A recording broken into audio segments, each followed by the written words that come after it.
AHS, I'm Shawnee Bays. Just kidding, I'm Cody White. And I'm Rusty Jones. Just kidding, he's in China. But I'm Abby Phillips, and this is WAHS 46 News. All right, people, have you ever wanted to use a deadly object that can hurt people for fun as a sport? Yes. Well, our school has their very own archery team. It is on Wednesdays after school, as of now, of course. But after the A teams and B teams are decided, we will be practicing much more often. There are a lot of people in archery as of now, and that's great. If you've never shot before, they are willing to help you. And don't worry about the bows and arrows. They are provided all the time. All that is needed is yourself. There are even some custom-made bows you can purchase if you want to roll in with your own. So what are you going to do? Are you going to join? I'm not going to join because I'll shoot myself. If so, just be prepared to practice a lot. Now let's go to Brooklyn with the movie review. Good morning, AHS. It's Brooklyn back with another movie review this week. Today, I'm super pumped to talk about this movie because I already want to watch it. And this movie is called Trolls. From the creators of Shrek comes the most smart, funny, animated comedy of the year. This holiday season, enter a colorful world of forgettable characters and discover the story of the optimistic Trolls. Poppy, which is played by Anna Kendrick, which is the optimistic leader of the Trolls, and Branch, which is played by Justin Timberlake, embark on an adventure that takes them far beyond the only world they've ever known to find new friends. This cute little animated comedy will make you laugh, and you won't regret going and watching it. It comes out into theaters November 4th. Make sure to go watch it. Now let's take a look at my trailer. My name is Branch, and I'm a troll. Why do I live in a heavily fortified survival bunker? Because right outside my door lurks a nightmare named Poppy. A 5, 6, 7, 8. Everybody, move your Poppy is the leader of the trolls, and it's not her fault she's so insanely happy. She's just never faced a real problem. Until now. Cupcake? Branch, we just got attacked by a Bergen. A Bergen. It took everybody. Dad! What's your plan? To rescue everyone and make it home safely. We did it! So you're going to scrapbook them to freedom. Solid burn, Branch. I got this feeling inside my bones. It goes electric wavy when I turn it on. I got that sunshine in my pocket, got that good soul in my feet. I feel that hot blood in my body. Fist bump. Whoop, gear shift. Nothing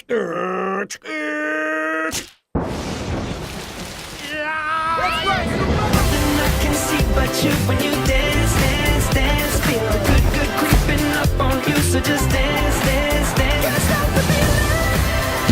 So just dance, dance, dance. Can't stop the feeling. So just dance, dance, dance. Can't stop the feeling. So just dance, dance, dance. Can't stop the feeling. I can't stop the feeling. So keep dancing. May I?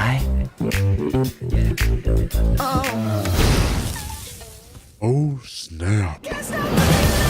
DreamWorks Trolls.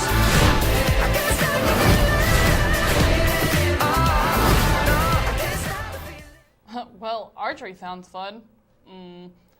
Want to know what else sounds like fun? The French and Spanish Club. Yep, that's right. Your very own French and Spanish Club is about to start up. There is no certain date due to fall sports, but I do know that it's starting soon. The French and Spanish Club meetings will be during Pride time. This club has a lot of fun. They do activities such as like cafes, ice skating, cookie exchanges, going to eat at cultural restaurants, caroling through the halls around Christmas, going to the bowling alley, and more. Mrs. Ostertag says the first event will be more than likely the cafe. The cafe is where you sit down and you get something to drink like coffee, and you talk in foreign languages to one another. She also says she will be inviting some foreign exchange students from Scottsburg to come. Be listening for the announcements about French and Spanish Club.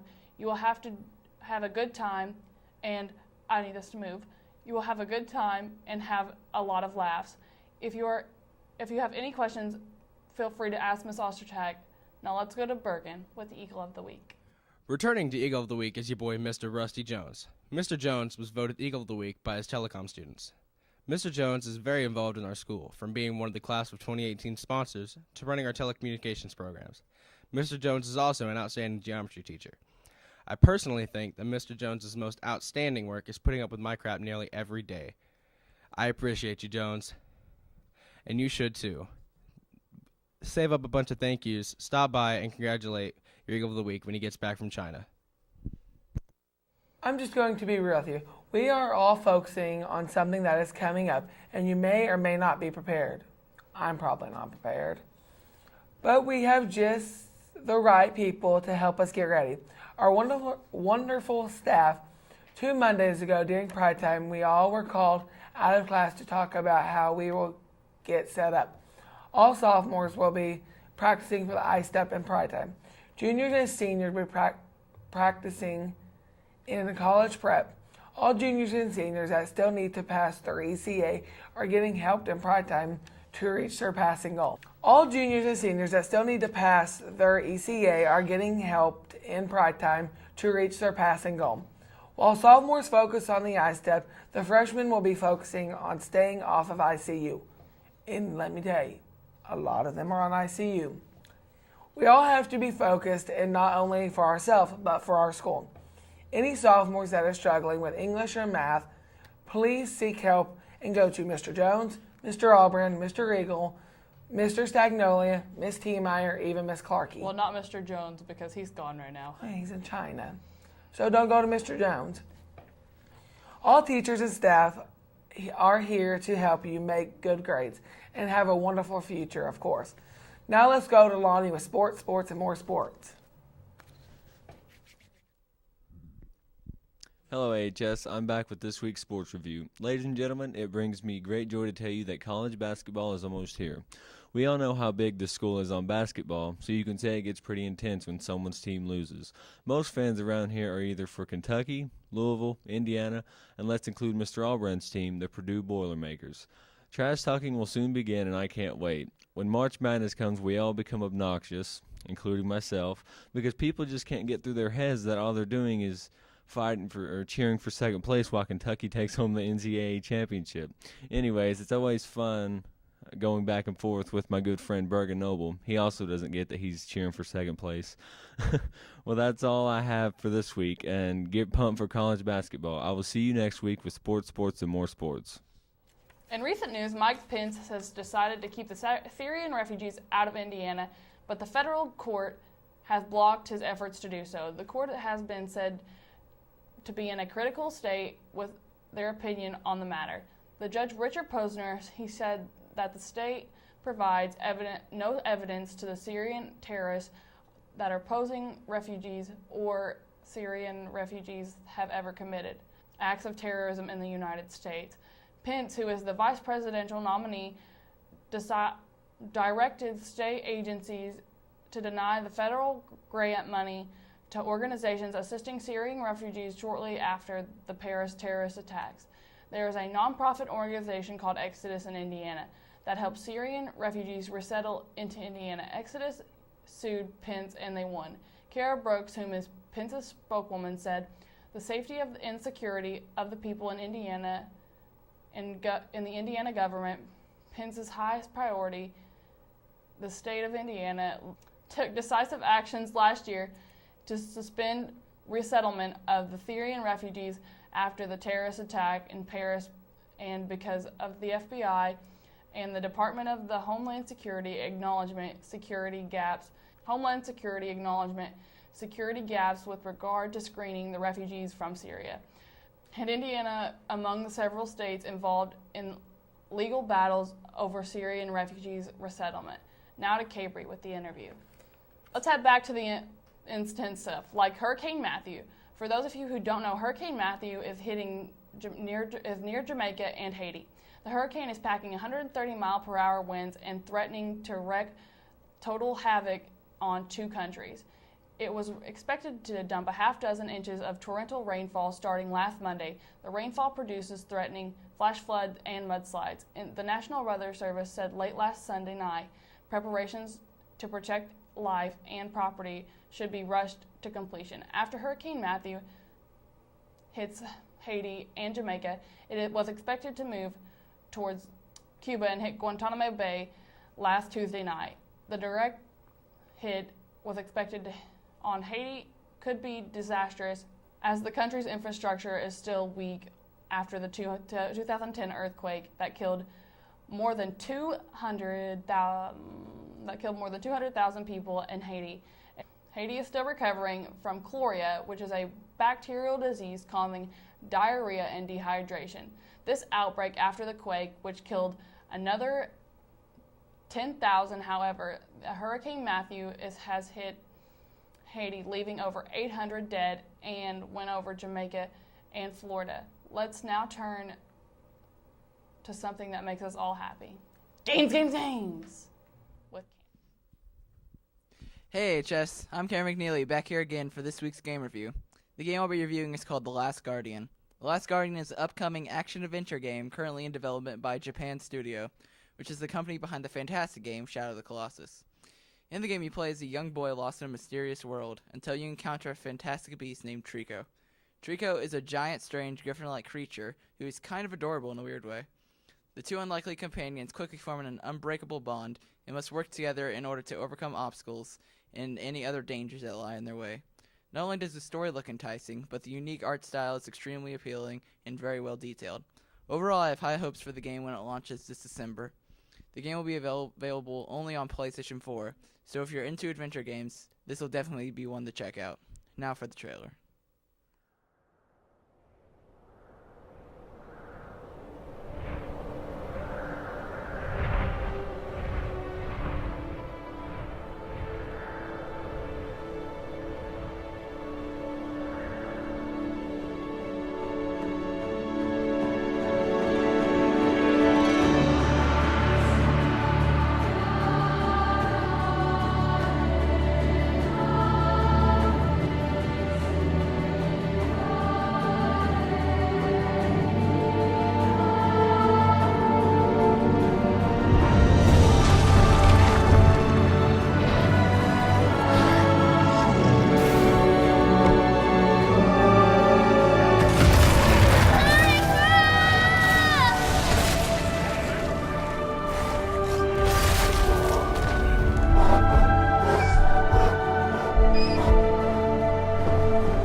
So as many of you know, last week was Sunshine Week, of course. Starting out with Monday being Pajama Day, and who doesn't love coming to school on a Monday in their pajamas? I know I enjoyed it. Tuesday was Silly Initiation, where all the little freshies and new members dressed up in goofy clothes and brought candy to try and bribe the older people so they didn't have to do anything bad, such as butt scoot, propose to a teacher, and many other horrible things. Wednesday led to Twin Day.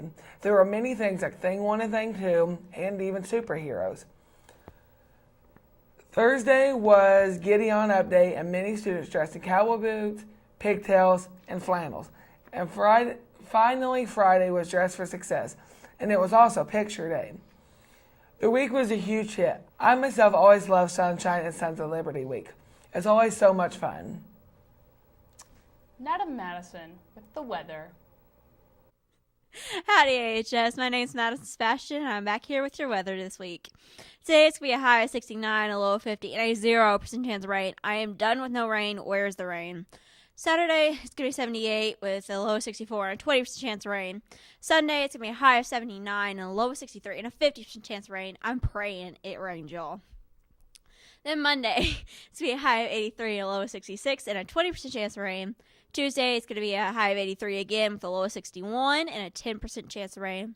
Wednesday, it's going to be a high of 77 with a low of 55 and a 20% chance of rain. And then Thursday, it's going to be a high of 74, a low of 55, and a 60% chance of rain. Then next Friday, which is next news, we may have a little surprise for y'all.